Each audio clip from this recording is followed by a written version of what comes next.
Danny, how many times do we ask a new client, or frankly, even an existing one, tell us the average customer lifetime value? Right, exactly. And the answer is? Yeah.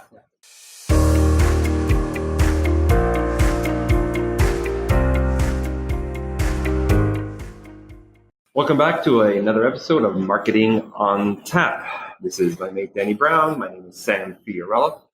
And Danny, while you're cracking that open, let me introduce today's topic. It's sponsored, not sponsored, that's the wrong word. No, we're not. I wish. We need a damn sponsor. Somebody who'll pay for something, beer or something. This is inspired. Today's conversation is actually inspired by a little bit of an announcement that we're about to make. So I'm going to give you guys 20 minutes to figure out what that is. That we've got a little bit of, and we're proud of something that we've just relaunched in our company. And there's been a lot of communications internally as to how do we present it. And it really reminded me of a lot of conversations we've had with our clients about bending the customer lifecycle, which is part of our business plan here, essentially.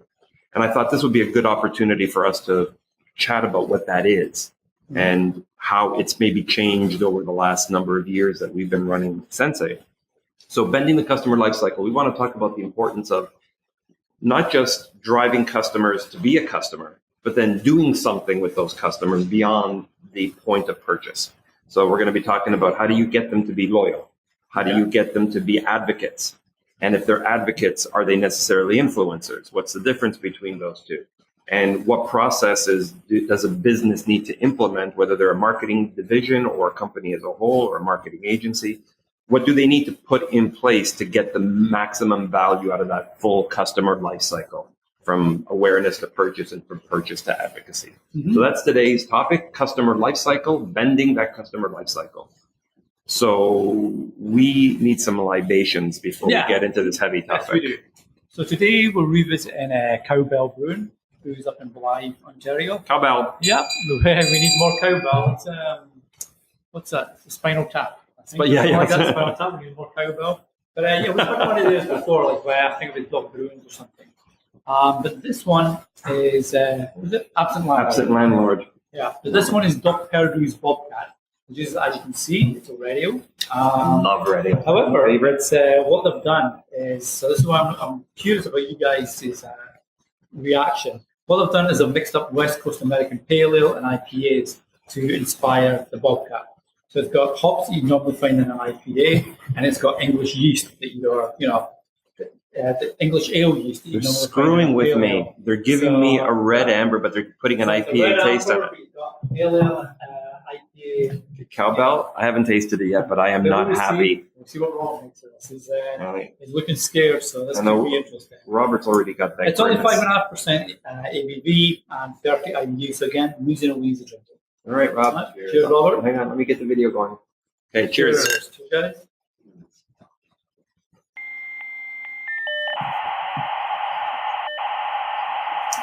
Yeah, I wouldn't have thought Robert was going to like that. Okay, this is not a Rob-approved beer. You know what, though? You know how much I hate IPAs. Yep. I tolerate them, but this one, as far as IPAs is concerned, well, I'd say it's more like a sessionable IPA. Yeah, it's not like the traditional IPA. It's 6.5% or whatever. That's an easier drink. Yeah, no, I like that one. I do think I like the Absent Landlord better, though. Okay. So let's get back to this topic. So, what is bending the customer lifecycle? Maybe let me just throw that out there for those of I know you know what it is, obviously, because that's our entire business model. But for the people that don't understand, like, this whole company was really started from Sensei's perspective, and this is not an advertorial for Sensei, but just for point of reference, was really started around the idea that we need to do more than just drive leads, right? Don Whitbeck, my business partner, and I, when we looked at this, we said, okay, driving leads is how most marketing companies fail long term, right? And actually, most marketers in general fail long term because they're looking after those short term metrics, vanity metrics. Let's drive leads in, and whether it sells or not is really not up to us. That's really the sales team. Yeah. I'm measured on driving leads. And if I'm good, I'm driving marketing qualified leads that are highly convertible. So we're supporting the sales team, not just throwing leads at them. But really, that's not enough, because from a marketing perspective, we have an opportunity to build value from existing customers. So once they do become a customer, what are you doing? There's a point of what we call satisfaction. That cognitive dissonance that happens when anybody buys something. They go, oh shit, did I make the right decision? Yeah. So there's always this. You have a short period of time for your team to convince the customer that they made the right decision, that what was promised to them is exactly what they're getting. Right. And that length of time and the processes are different based on the product. If it's a car versus a pack of gum, obviously. And then once they pass that phase, okay, they're loyal. But being loyal doesn't mean you're an advocate, right? Being loyal means that if there's a problem, they'll stay with you. They probably won't go find another vendor. Becoming an advocate is beyond loyalty. Loyalty is, I'm going to be here even if you screw up once in a while. An advocate is somebody who will go out of their way and voluntarily drive leads and recommend you, right? But they're a customer. And that isn't necessarily an influencer, right? An influencer is likely more somebody who can drive awareness or drive leads just because they're incentivized in some way or they like your brand. They don't necessarily have to be a customer. Right. So the goal here, of course, in terms of bending the customer life cycle is that if you've driven awareness to purchase, right? Awareness, consideration, purchase. And then from purchase, they go to being satisfied, to being loyal, to being an advocate. The idea is that those advocates will drive leads, right? And those leads will then give you more quality leads, basically. They're more quality leads, more convertible leads. And it's been proven that customers that come in from customer referrals, other customer referrals, have a higher lifetime value or drive a higher lifetime value. So that's really what you want. So that's what this bending is having all of this work. But the problem is, doing that means you need some type of process to follow people along that path. Yeah. Right? And that's where bending the customer life cycle is. And I think this is one of the biggest challenges. Danny, how many times do we ask a new client, or frankly, even an existing one, tell us the average customer lifetime value? Right, exactly. And the answer is, yeah. I mean, it's like trying to explain, calculus or algebra to a 3-year-old.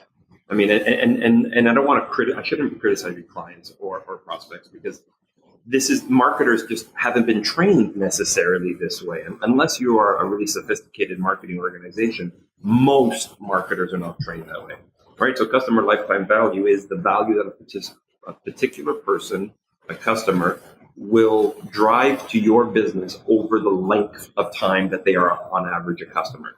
So if you buy a car every 3 years, are you likely to buy a car from that brand like I am? I'm a Mercedes driver now, and I can't imagine ever not being one. So that's every 3 years I got another Mercedes. So they know that the average lifespan of somebody my age, an advocate, I am an advocate for them, is X number of years. That means X number of cars, X times, $50,000-$60,000 a year. That's my lifetime value. Right. And that's if you don't take into account my advocacy and how many sales I might drive because of my advocacy of that product or of that brand. So this is what you need to sort of figure out.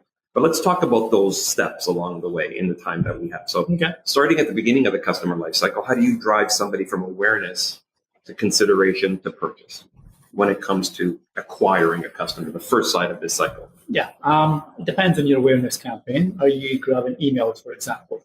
And then you've got automated drip campaigns that you can now say, okay, after 1 day, message 1 after 3 days, message 2 after 7 days.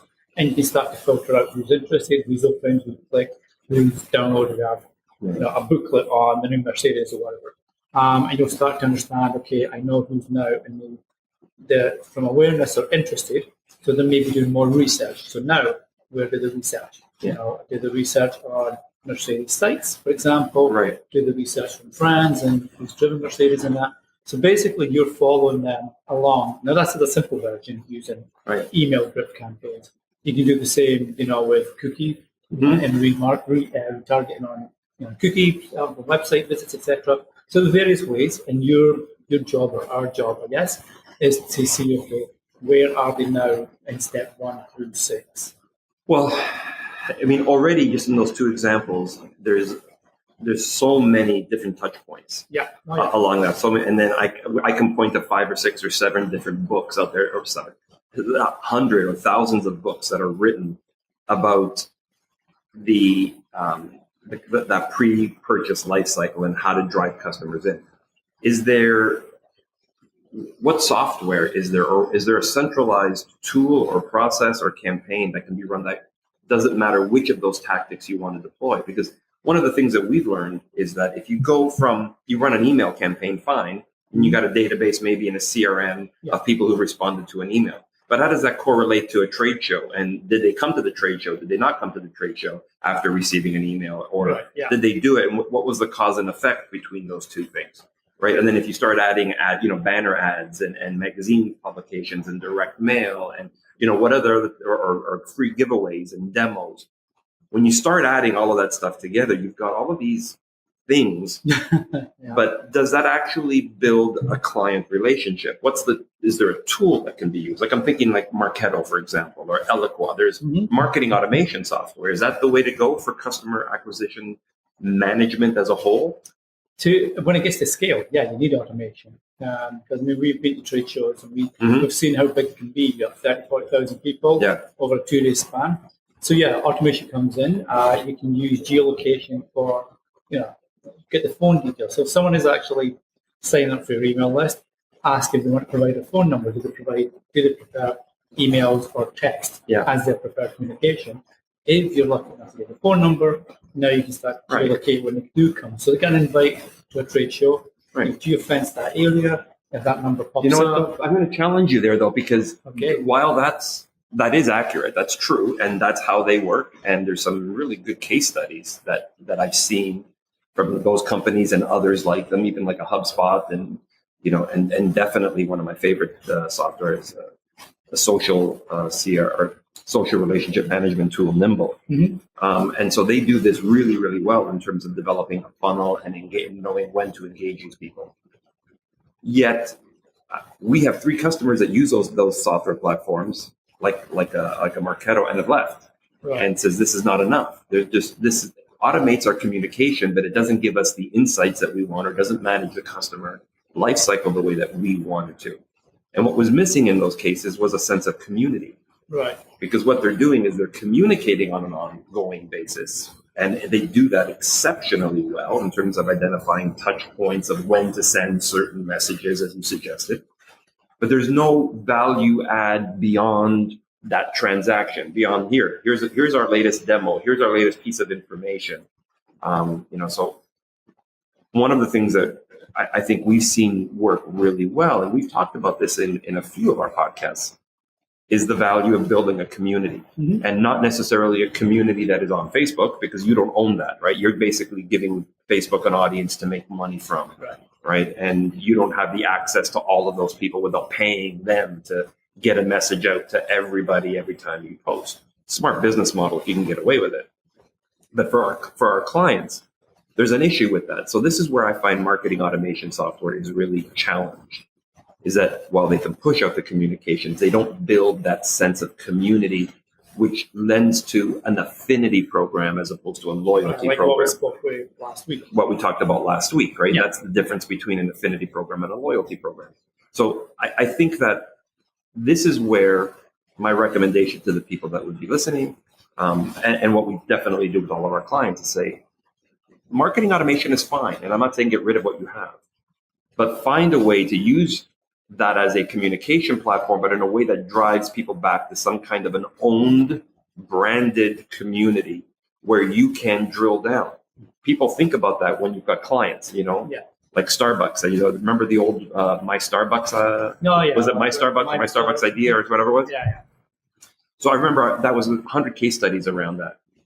And from what I remember there, it's, people got to join, and that you didn't have to be necessarily a customer. Anybody was welcome to be a member, and they could make product suggestions. So they gave people a reason to engage other members as well as the brand. Right. Yeah. Right. So how important is that we know it's important in the customer development standpoint. Like once they've made a purchase, you want to build a community of your existing customers. How important, am I just blowing smoke, or is that important on the front side? No, I agree. I mean, we look at one of our clients. We have a very strong community, about, I don't know, 30,000 strong or whatever it is these days. Yeah. And that's got existing customers of our client and people that are curious about the product that client makes. That's actually a really good one. Yeah, so EMB, right? Yeah. So with that, I think that's a really good example because that's a community, an owned, branded community that provides value to prospective customers and competitors' customers. Yeah. Right, and then it engages in a platform. It allows them to engage in a platform with existing customers. Right. So there's like a whole mentorship program that's happening there. I think that's a great example. It wasn't the one that I was thinking about, but I think it's a really good one because it allows customers and, again, competitors, customers, and prospects all to sort of support each other. Yeah. And in that particular case, there's no selling. The brand is doing absolutely no selling within that community. They just sponsor a peer-to-peer mentorship group where they all help each other grow their businesses. Yeah, exactly. Right, which I think is a good way. But that definitely leads to another question, which is, how do you make sense of all of that data? Okay, that's where that's where definitely big data comes in, and using big data is a big word. Big data, AI, artificial intelligence. That's really misunderstood, though. I find that a lot of people throw those words around. They throw big data around, they throw AI around, but they don't really have a clue the differences between them. Where are we today with AI? Yeah, well, I mean, if you look, we've got sort of three versions of AI. We're currently, you've got sort of general, so you've got like narrow AI, you've got general AI, and super AI. Okay, so narrow is basically the little Facebook Messenger bots. So you message a brand, we're not here at the minute, are you interested in this, blah, blah. So that's your simple. That's essentially a drip marketing campaign. Exactly. Google Maps, stuff like that, Google Translate, Alexa, Siri, that's all, narrow AI. It's taught just for something, programmable responses, but it can't then continue to think ahead with different questions. Where we're currently at, more or less, is general AI. So that's where artificial intelligence and programs have learned to think of the next step. So if you ask Alexa, using Alexa for example, okay, I'm flying to Philly, what should I do? Okay, so book your flight with this company, and this company, knowing your likes and dislikes when you're on a business trip or a personal trip, can make recommended itineraries for you. Make sure you visit X, Y, Z. So they're thinking ahead. They're thinking of ways to solve problems for you that a human would solve. And then you've got the super AI, which is way, like some people think that's a couple of centuries old. Right. And that's where AI will completely, go beyond what we can, manage ourselves and solve ourselves. The problem with AI, I find, and yes, it's awesome. It needs to, help us and help solve big issues like that.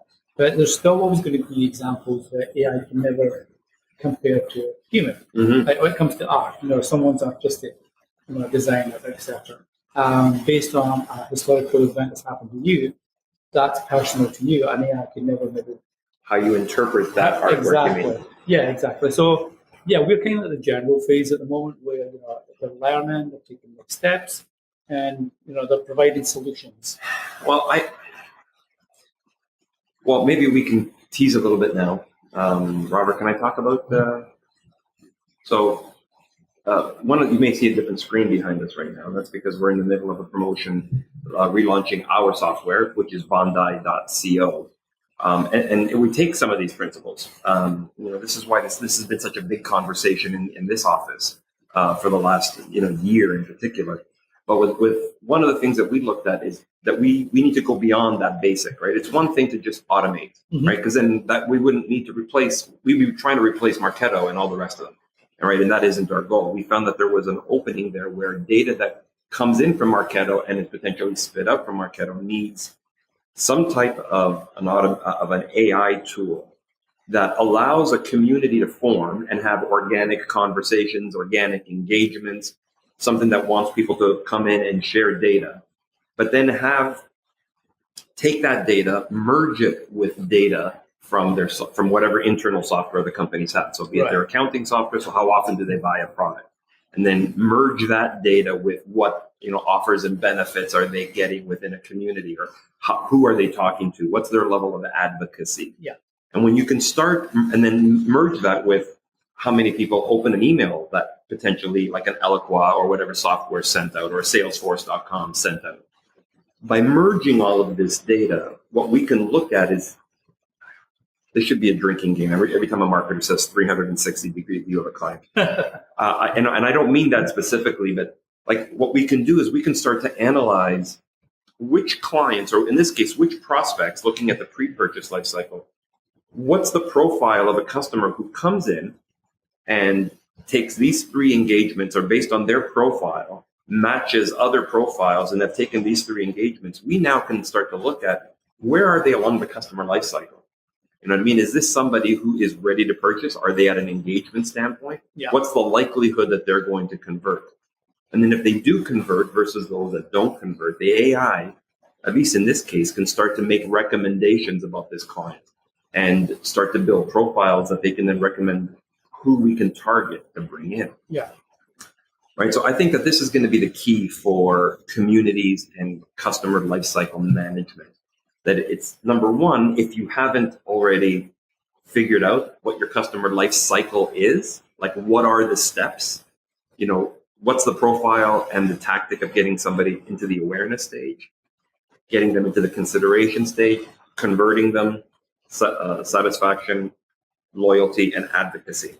If you don't have that mapped out and you don't know what tactics you're running, you got to start there. Yeah. And then you got to look at your customer lifetime value. Identify what your customer lifetime value is, because only then will you know, well, who are the best customers that you want to bring into that funnel, that you want to nurture, that you want to focus on.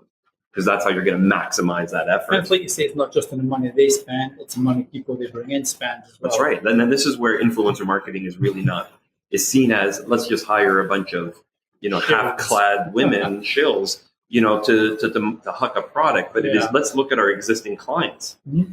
They're our best advocates, our existing staff, our best advocates, which is why, this platform that we have allows staff to engage clients and clients to engage prospects, right? Building that dynamic.